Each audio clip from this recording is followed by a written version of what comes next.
अस्सलाम वालेकुम, मेरा नाम आयज़ा हैदर है और मैं एक लाइफ़ कोच हूँ। मैं लेडीज़ के लिए स्पेशली प्रोग्राम्स डिज़ाइन करती हूँ, जिससे वो अपनी ज़िंदगी के कुछ गोल्स अचीव कर सकें, जिससे वो एक अच्छी, हेल्दी, हैप्पी लाइफ़ गुज़ार सकें।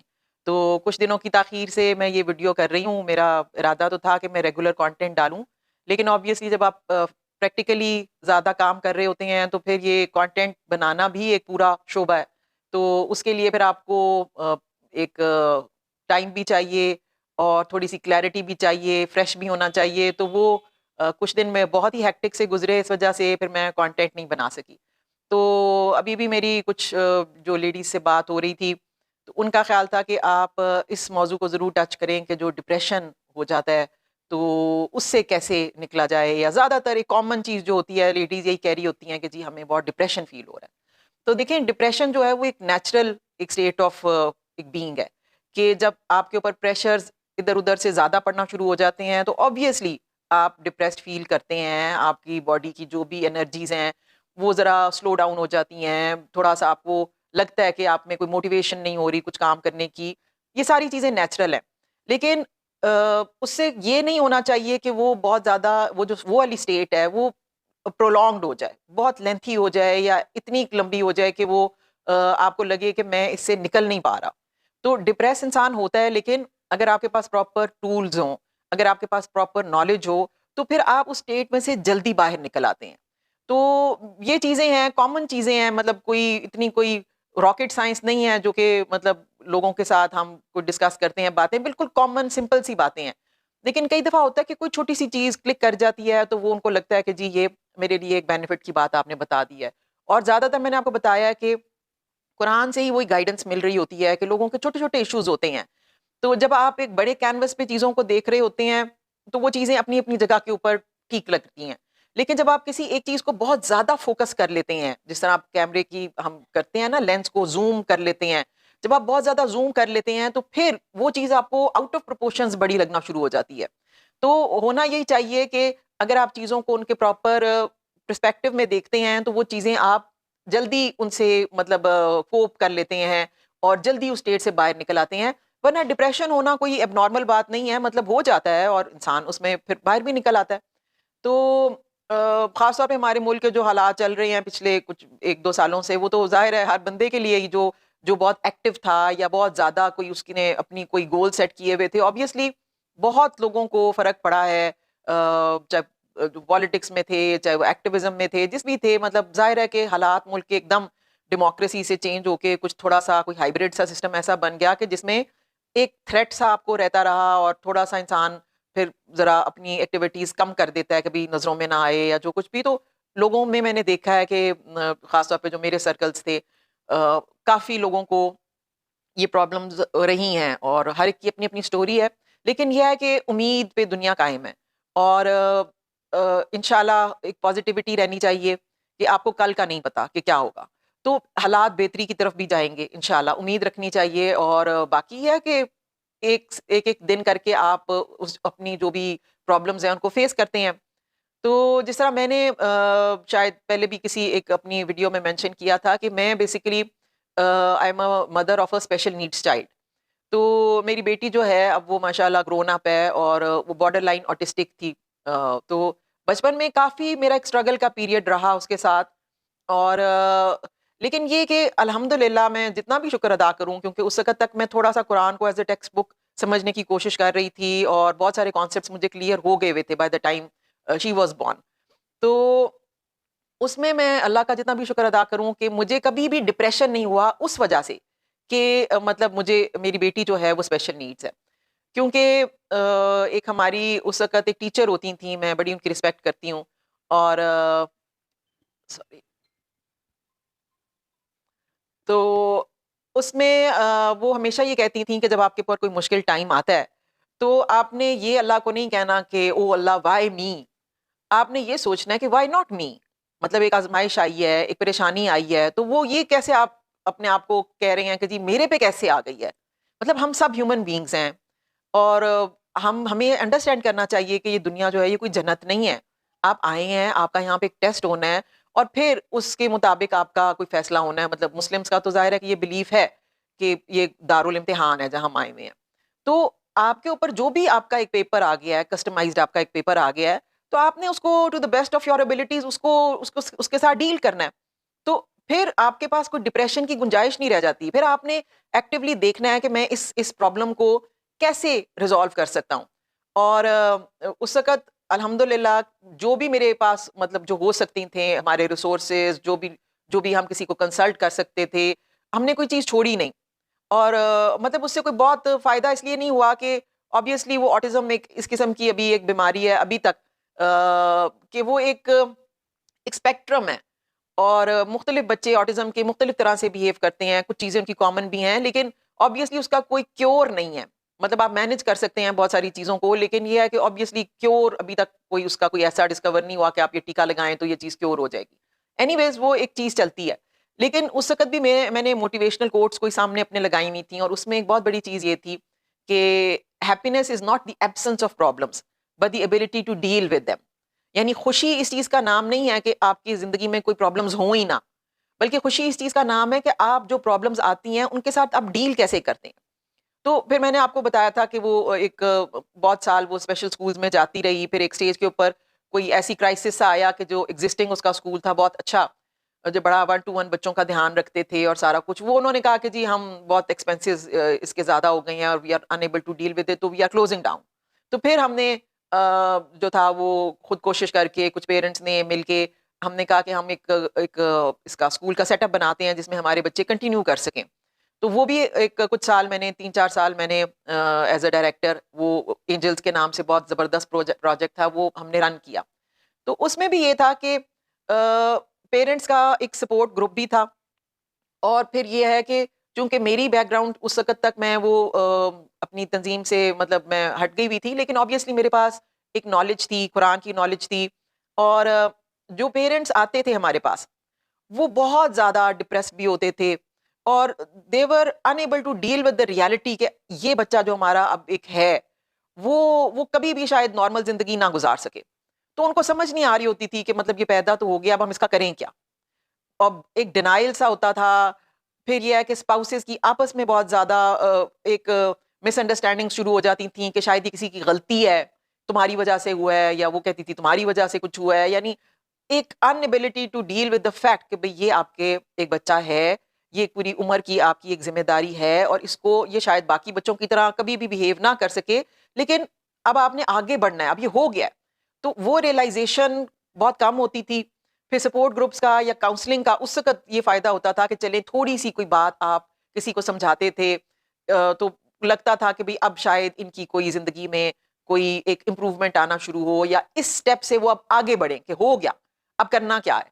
तो उस स्टेज पे आने से मतलब मेरी अब बहुत सारी इस किस्म की स्टोरीज़ हैं जो शायद मैं थोड़ा-थोड़ा करके किसी वक़्त शेयर करूँ, कि जिस तरह कुछ पेरेंट्स जो थे वो बच्चे का तो एक मसला पड़ा होता था कि भई बच्चे को ये डिसेबिलिटी है या ये प्रॉब्लम है।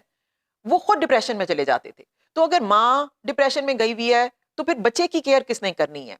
फिर उस डिप्रेशन की वजह से मियाँ-बीवी के ताल्लुकात खराब, बच्चा नेग्लेक्ट, एक आधा आपका कोई नॉर्मल बच्चा होता है, वो नेग्लेक्ट हो जाता था कि सारा फ़ोकस उस स्पेशल बच्चे के ऊपर है। असल आपका जो मतलब एक असल क्या कहना चाहिए, जो आपका नॉर्मल बच्चा है, वो नेग्लेक्ट हो रहा है, वो परेशान हो रहा है, उसको समझ नहीं आ रही कि क्या घर में माहौल बन गया है, और एक नॉर्मल लाइफ़ एक हार्ड सी हो जाती थी।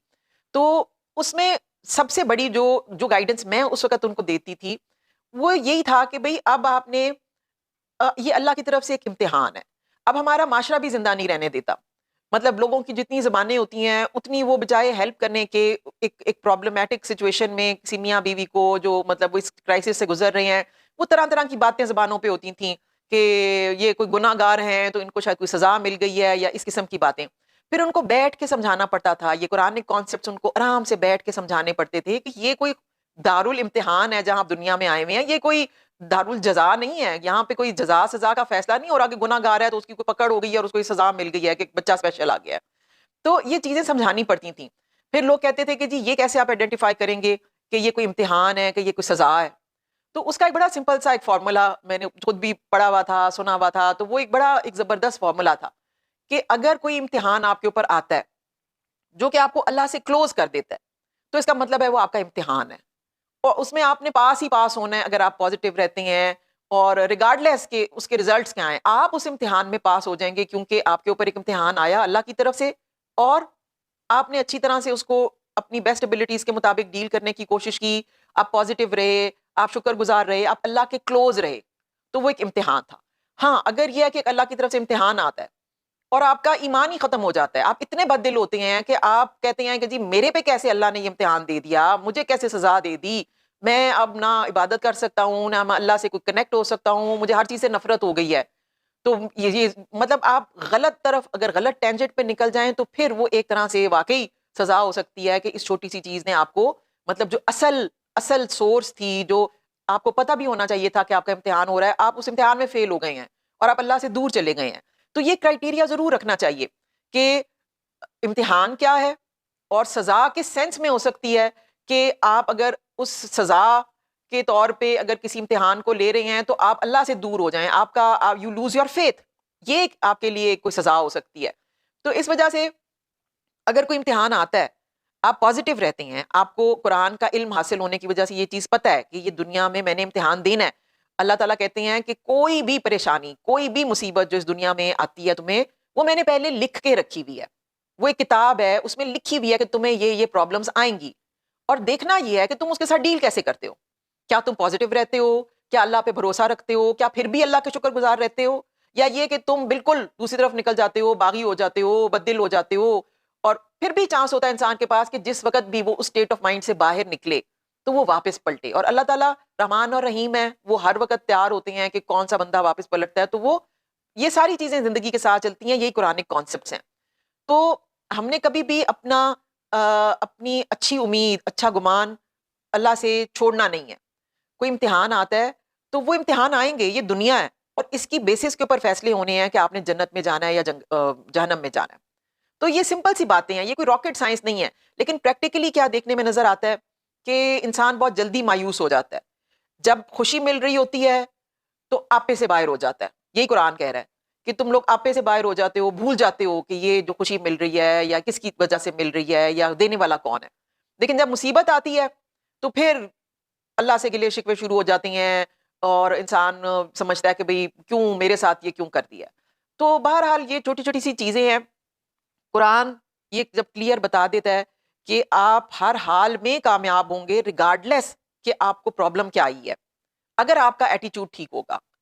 तो इसको ऐसे लेना चाहिए कि जैसे आपको पता हो कि टीवी पे हम कोई ड्रामा देखते हैं या फिल्म देखते हैं, तो we are moved by that story, या जो भी उसके इमोशंस होते हैं वो हमें फील हो रहे होते हैं। लेकिन रियलिटी ये है कि वो जो कैरेक्टर्स हैं, वो वाकई हमारी जिंदगी में भी हम एक कैरेक्टर ही प्ले कर रहे हैं। असल हमारी जिंदगी तो आनी है। तो वो कैरेक्टर दुनिया में कभी बादशाह बन जाता है, कभी वो किसी ड्रामे में फकीर बन जाता है, मतलब वो मुख्तलिफ कैरेक्टर्स हैं। लेकिन डिपेंडिंग के whether you are playing a फकीर या आप एक बादशाह का रोल प्ले कर रहे हैं, आपने प्ले कैसे करना है, आपने अपना एटीट्यूड क्या रखना है जिसकी वजह से आप जन्नत के हकदार हो सकते हैं। तो ये छोटी छोटी सी बातें हैं, इंशाल्लाह मैं इसको और भी एलैबोरेट करूंगी। अभी रिसेंटली चूंकि बहुत सारे लोगों ने डिप्रेशन का ही कहा कि जी ये we are going through it और कैसे हमने इसको ओवरकम करना है। तो यही मैं उनको ये कहती हूँ कि जी आप जब किसी प्रॉब्लम में आते हैं तो आप ये देखा करें कि इसके अगेंस्ट आपके पास नेमतें कितनी हैं। मतलब ठीक है 100 नेमतें थी, उसमें से may be you have lost 5। आपको इस वक्त लग रहा है कि ये 5 चीजें जो बस अब मेरे पास नहीं है, तो यही सबसे दुनिया की इंपॉर्टेंट चीज थी। तो आप अपना जूम आउट करें, आप मत फोकस करें उन 5 चीजों के ऊपर, आप जूम आउट करें। आप देखें कि अच्छा 5 चीजें नहीं है लेकिन 95 चीजें मेरे पास हैं। तो पॉजिटिव आउटलुक से आप डेफिनेटली अपना रास्ता ठीक कर लेते हैं। अगर आप अपनी 95 चीजों को छोड़ के सिर्फ फोकस करके बैठ जाएं कि ये बस इस स्टेज के ऊपर मेरे पास ये 3 चीजें हैं या 5 चीजें नहीं हैं और बस यही सबसे इंपॉर्टेंट थी, तो वंस आप उन 95 चीजों में से कोई चीज लूज करते हैं तो फिर आपको ख्याल आता है कि वो तो बहुत बड़ी एक चीज थी जो मेरे पास ऑलरेडी थी और अब नहीं है। हेल्थ का ले लें, किसी का कारोबार में नुकसान हो गया है, चलो एक बहुत आपको तकलीफ हो रही है, लेकिन ये कि आपकी हेल्थ है। अभी मैं पता नहीं किससे बात कर रही थी, उनको बता रही थी कि अभी मेरी मदर ने कोई उनके दांतों का मसला था, तो पिछले दिनों कोई दांतों की ट्रीटमेंट कराई है। एक एक दांत जो उनका कोई लगना था, इम्प्लांट था या वो उन्होंने वो कैप लगाना था या क्राउन था या जो भी कुछ होता है, मतलब हज़ारों रुपए का सिर्फ़ वो ट्रीटमेंट हो रहा है कि जी ये छोटा-सा जो दाँत है, अब वो बड़ा यूज़फुल था तो उसको कैसे करना है और वो अभी आँखों का कोई इलाज होना है, लाखों रुपए का वो कह रहे हैं कि जी थोड़ा-सा कोई साफ़ करने के लिए या लेज़र या जो कुछ भी तो कई-कई लाख का। तो जब ये चीज़ें हमारे पास होती हैं we take it for granted कि ये तो शायद हमारा राइट है। और जब वो चीज़ें चली जाती हैं तो फिर पता चलता है कि जी ये तो बड़ी इंपॉर्टेंट थी, ये तो करोड़ों रुपए का एक एक गैजेट्स जो हैं इस बॉडी में ही लगे हुए थे। सो हमने अपना आउटलुक हमेशा पॉजिटिव रखना है, डिप्रेशंस आएँगे, एंग्ज़ायटीज़ आएँगी, लेकिन आप अगर आपके कॉन्सेप्ट्स क्लियर हैं, तो इवेंचुअली आप जल्दी उसमें से निकल आएँगे। ये कोई कमाल नहीं है कि आप इतने सुपरमैन बन जाएँ कि कोई चीज़ आपको असर ही ना करे। असर होता है, आप you are but a human beings, आपके बॉडी में बहुत सारे केमिकल्स का इम्बैलेंस हो जाता है, कुछ ना कुछ आप इफ़ेक्ट होती हैं। लेकिन पॉज़िटिविटी, पॉज़िटिव आउटलुक और सही कॉन्सेप्ट्स कुरान के जो हैं ना, वो आपको स्टेबिलिटी देते हैं, वो आपको पुश करते हैं, वो आपको मोटिवेशन देते हैं। सो इंशाल्लाह इन टॉपिक्स को और भी मज़ीद इन डेप्थ करेंगे आहिस्ता-आहिस्ता, थोड़ा-थोड़ा करके और अपनी फीडबैक प्लीज़ मुझे ज़रूर दें कि आप किन टॉपिक्स पे बात सुनना चाहते हैं। क्योंकि ऑब्वियसली इतना मेरा हेक्टिक एक वो शेड्यूल सा बन गया हुआ है अनफॉर्चुनेटली कि फिर मुझे खुद भी मुश्किल लग रहा होता है कि मैं किन टॉपिक्स को टच करूँ। लेकिन ये है कि अगर आप लोगों की फीडबैक मिलेगी, तो हो सकता है कि थोड़ा-थोड़ा मैं उन पे कोई वर्क करके तो इंशाल्लाह वो आप लोगों के साथ शेयर करूँ। तो अपनी अपने कमेंट्स और ज़रूर मेरे मेरे साथ मुझे मुझे फीडबैक अपना दें। तो इंशाल्लाह फिर नेक्स्ट वीडियो तक आपसे फिर मुलाकात होगी। अल्लाह हाफ़िज़।